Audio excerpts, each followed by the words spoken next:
साथियों, क्या आप जानते हैं कि Asiatic lion, Angul, pygmy hogs और लायन टेल मैकाक इसमें क्या समानता है?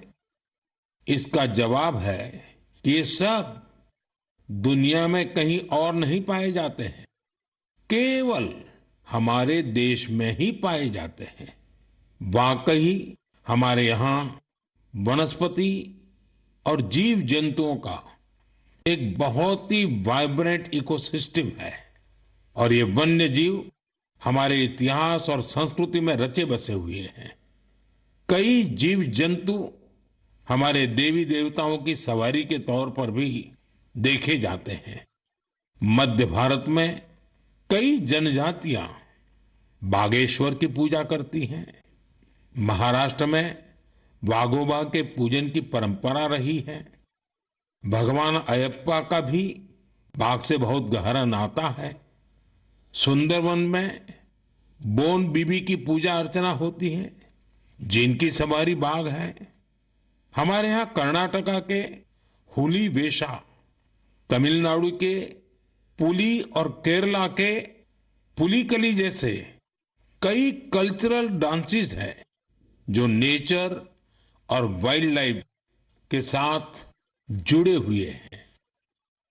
मैं अपने आदिवासी भाई बहनों का भी बहुत आभार करूंगा क्योंकि वो वाइल्ड लाइफ प्रोटेक्शन से जुड़े कार्यों में बढ़ चढ़कर भागीदारी करते हैं। कर्नाटका के बीआरटी टाइगर रिजर्व में बाघों की आबादी में लगातार वृद्धि हुई है। इसका बहुत क्रेडिट सोलिगा ट्राइब्स को जाता है जो बाघ की पूजा करते हैं। इनके कारण इस क्षेत्र में मैन एनिमल कॉन्फ्लिक्ट ना के बराबर होता है। गुजरात में भी लोगों ने गीर में एशियाटिक लायंस की सुरक्षा और संरक्षण में महत्वपूर्ण योगदान दिया है। उन्होंने दुनिया को दिखा दिया है कि प्रकृति के साथ को एग्जिस्टेंस आखिर क्या होता है।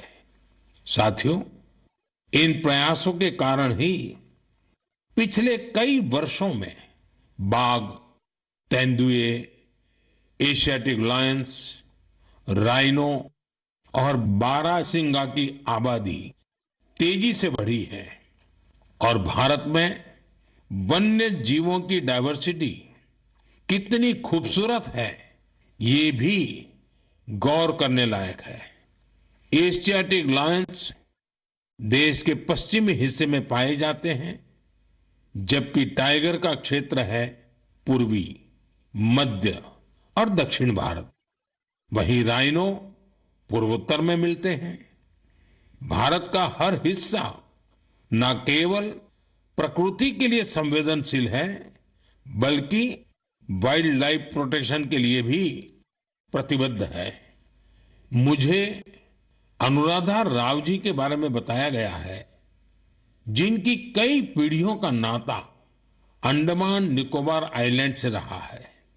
अनुराधा जी ने कम उम्र में ही एनिमल वेलफेयर के लिए खुद को समर्पित कर दिया था। 3 दशकों से उन्होंने हिरण और मोर की रक्षा को अपना मिशन बनाया।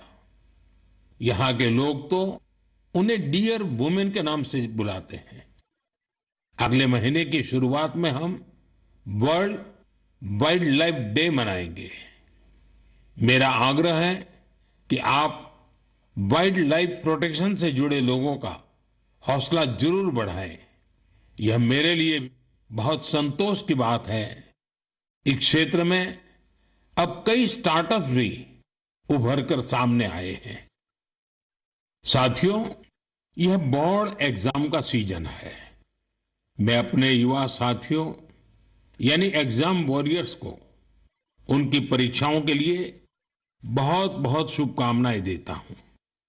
आप बिना कोई स्ट्रेस लिए पूरी पॉजिटिव स्पिरिट के साथ अपने पेपर दीजिए। हर वर्ष परीक्षा पे चर्चा में हम अपने एग्जाम वॉरियर से परीक्षाओं से जुड़े अलग अलग विषयों पर बात करते हैं। मुझे खुशी है कि अब ये कार्यक्रम एक संस्थागत रूप लेता जा रहा है, इंस्टीट्यूशनलाइज हो रहा है। इसमें नए नए एक्सपर्ट्स भी जुड़ते चले जा रहे हैं। इस साल हमने एक नए फॉर्मेट में परीक्षा पे चर्चा करने का प्रयास किया। एक्सपर्ट्स के साथ 8 अलग अलग एपिसोड भी शामिल किए गए। हमने ओवरऑल एग्जाम से लेकर हेल्थ केयर और मेंटल हेल्थ के साथ खान पान जैसे विषयों को भी कवर किया। वहीं पिछले टॉपर्स ने भी अपने विचार और अनुभव सभी के साथ शेयर किए। बहुत से युवाओं, उनके पेरेंट्स और टीचर्स ने इस बारे में मुझे पत्र लिखे हैं। उन्होंने बताया है कि ये फॉर्मेट उन्हें बहुत ही अच्छा लगा है, क्योंकि इसमें हर विषय पर विस्तार से चर्चा की गई। इंस्टाग्राम पर भी हमारे युवा साथियों ने इन एपिसोड को बड़ी संख्या में देखा है।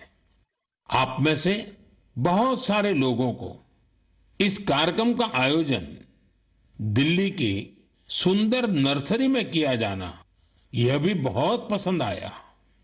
हमारे जो युवा साथी परीक्षा पे चर्चा के इन एपिसोड को अब तक नहीं देख पाए हैं, वे इन्हें जरूर देखें।